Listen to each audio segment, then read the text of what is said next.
Welcome back in here to Live Now from Fox. I'm Andy Mack. Thank you so much for joining us. We want to get out to more details, more developments there in the war in Israel, and of course, the broader potential conflict. Of course, a live picture right there out of Gaza as well, as we continue to follow all of this new information here on Live Now from Fox, including an airstrike at the Jabalia refugee camp there at the battalion. Of course, we're following it here on Live Now from Fox. Of course, this a tweet from Jonathan Schanzer saying Hamas indicating it will release some foreign hostages soon, just as Ibrahim Bihari, head of Hamas Jabalia battalion, reported to be killed by the IDF. He was involved in the planning and execution of the terrorist attack back on the 7th there. And we want to continue here on Live Now from Fox. We want to bring in right now the vice president there for the Foundation for Defense of Democracies, Jonathan Schanzer. Thank you so much for joining us here on Live Now from Fox. What do we make of this latest airstrike, and how important of a figure is it did IDF take out? Well, we can't really say for certain how important he is. He's not top 10. You might say he's top 25, let's say, of the most wanted figures within the Hamas organization that the Israelis are stalking. I think he happened to be in the line of fire, is my guess, or maybe they decided to take out some underground infrastructure. This area, Jabalia, as it's known, it's technically, they call it a refugee camp.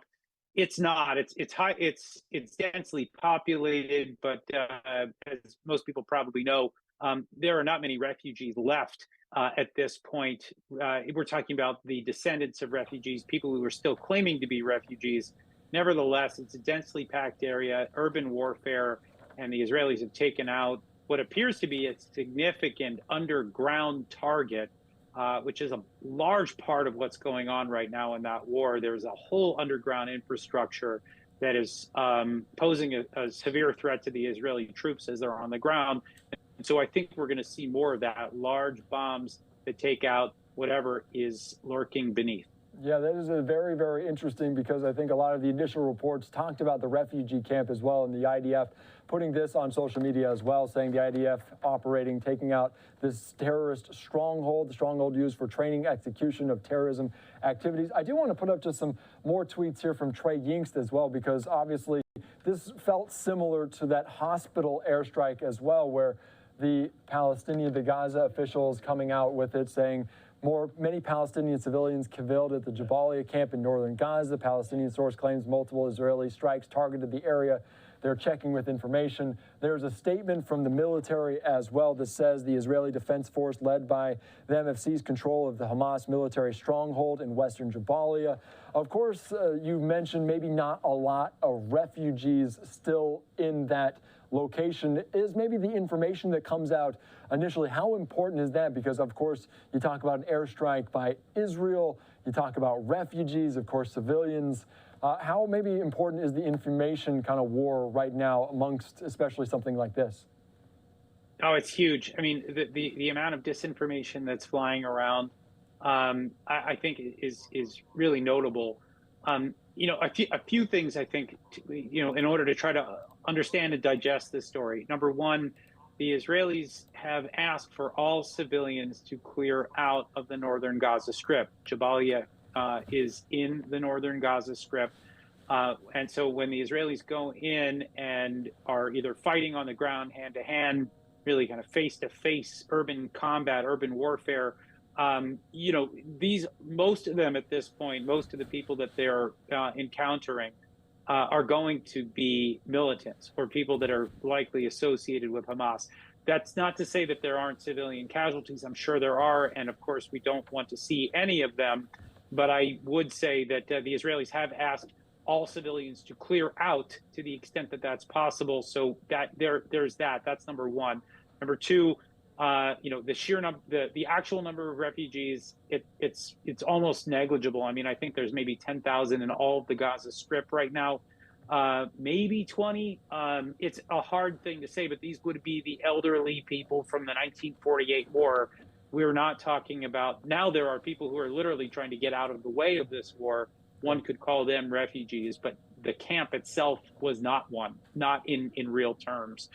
Now, the bombing itself, there are interesting reports about how the Israelis hit a target And then after that, the ground began to crater as a result of the underground infrastructure that we talked about. And again, a lot of this, it's fog of war. We just don't know the facts. We're dealing with snippets of information, what we hear out of the Israelis, what we hear out of Hamas, where they're, of course, not likely to be terribly honest. But again, as you suggest, the disinformation, the amount of information flying around that is designed deliberately to obfuscate, it's a huge part of what I have to sift through every day. Yeah, it is very difficult to see because the initial report comes out and that's what people generally run with. But of course, the fog of war, like you said, a lot of more information coming out as they come. I do want to give you out to a different development there, talking about Houthi. And of course, now Houthi, the group there, the rebel group from Yemen, claiming a surface-to-surface missile targeting Israel as well. Give me kind of a breakdown. Who is Houthi, and maybe why was this development and why did they claim it today? Okay, so it's actually kind of a wild story. So really, since around 2015, maybe even a little bit earlier, there's a group that's been based in Yemen. Yemen has been dealing with a civil war since the outbreak of the Arab Spring. This group has conquered large chunks of Yemen. They are, at this point, almost fully aligned with Iran, much like Hamas is, much like Hezbollah is. Except Iran has used this Houthi group primarily to target Saudi Arabia. They've been carrying out attacks in the Persian Gulf against some of Iran's enemies there. So just the quick background on this is, right as Donald Trump was leaving office in 2020, he added them to the U.S. terrorism list.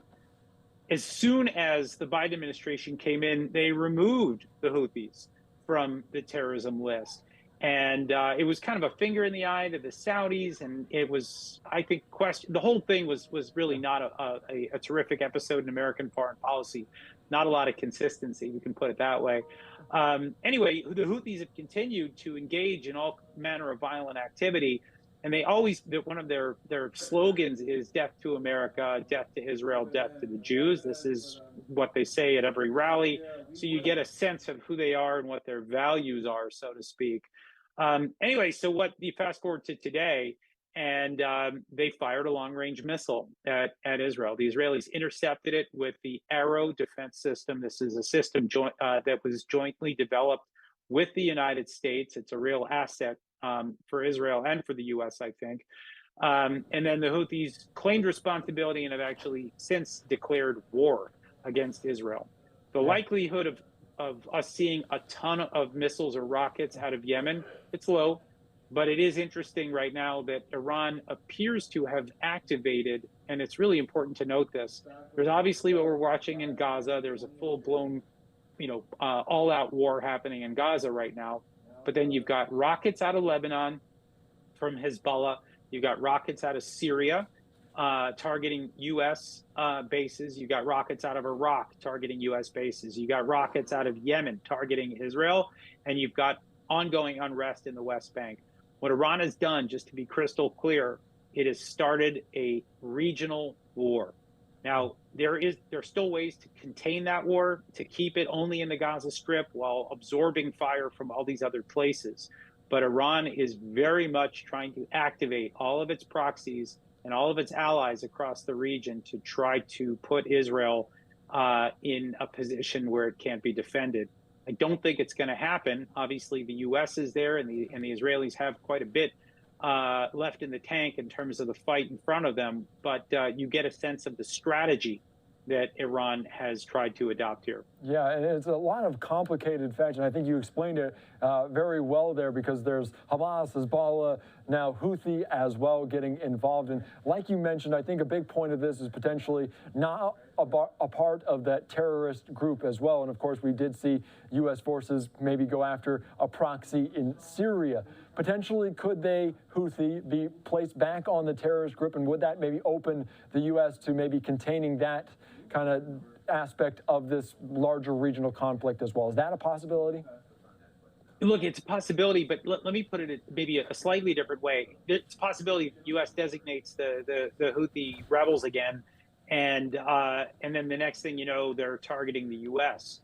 more directly. So it's possible that it can antagonize them. Of course, they're already on the offensive, right? They're already on the wrong side of this conflict. But what's so interesting right now is that the Saudis have a senior delegation here in Washington. They're meeting with the White House, and if you recall, the Saudis were on the cusp right before all this started. They were on the cusp of a possible normalization deal with Israel. And it would be brokered by the United States, and it was really designed to signify a new U.S.-led regional order in the Middle East.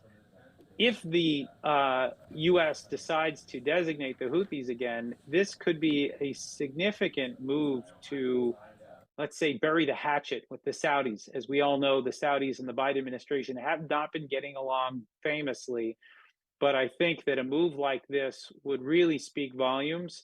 It might really engender better ties and hopefully, potentially, begin to forge a path back to normalization between Saudi Arabia and Israel. And that would be great news amidst this war. Yeah, and I was going to ask you about Saudi Arabia because, of course, Yemen, they're kind of on the southern part of that kind of peninsula as well. But we also have a carrier strike group potentially moving to the Gulf. Maybe how does Saudi Arabia, both geographically and politically, factor into what is happening with the Houthis? Well, I mean, the Saudis have been the #1 target. There was a deal reached earlier this year between Iran and Saudi Arabia, during which both sides agreed to respect the other's territorial integrity.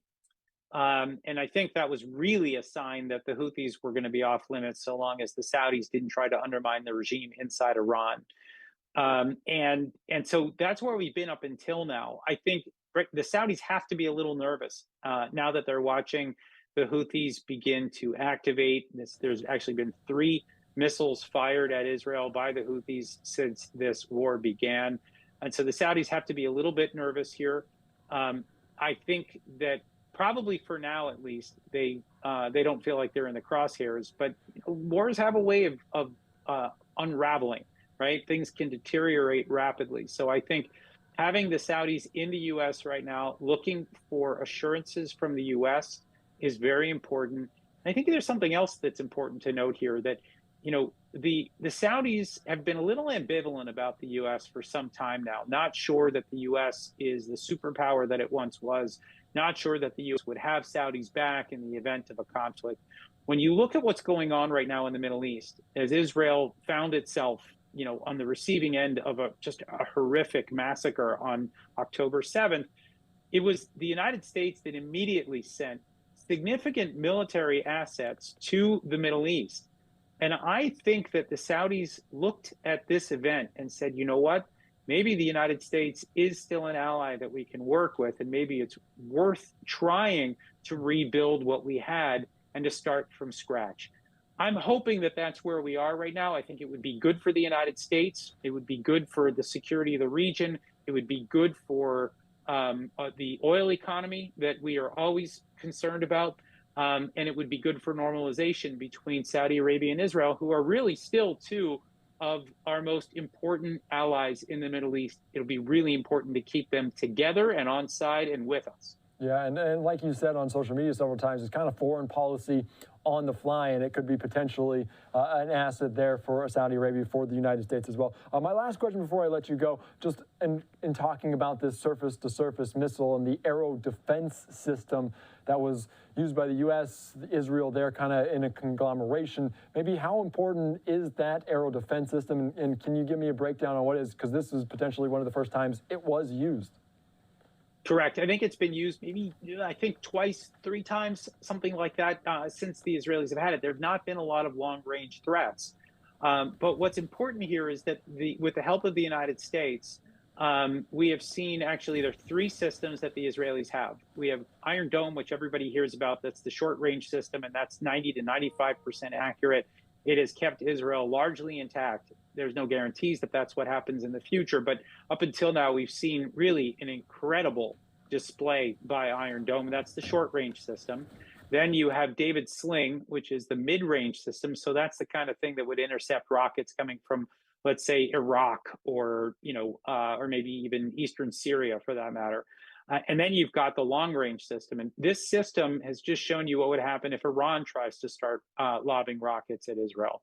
And the fact that this integrated three-layer system seems to be working is, I think, has to be a good sign to Israelis, but also to the United States, because this is technology that they will have access to. The U.S. military will, and already has, started looking at what the Israelis bring to the table. The Israelis have incredible military technology. They have actually another system I've been hearing a lot about since the ground war started. It's called the Trophy Tank Protection System, where it actually hits anti-tank missiles when they're fired at the tank, and it protects the tanks. It's kept them all intact so far, as I understand it. So a lot of good tech for the United States to dig into after this is all done, maybe some acquisitions if everything goes the right way. All right, that'll be very interesting. Thank you for breaking it all down. A very complicated story, to say the least, with these latest developments that are coming in minute by minute, hour by hour. You broke it down very well. Jonathan Schanzer, thank you so much for joining us here on Live Now from Fox.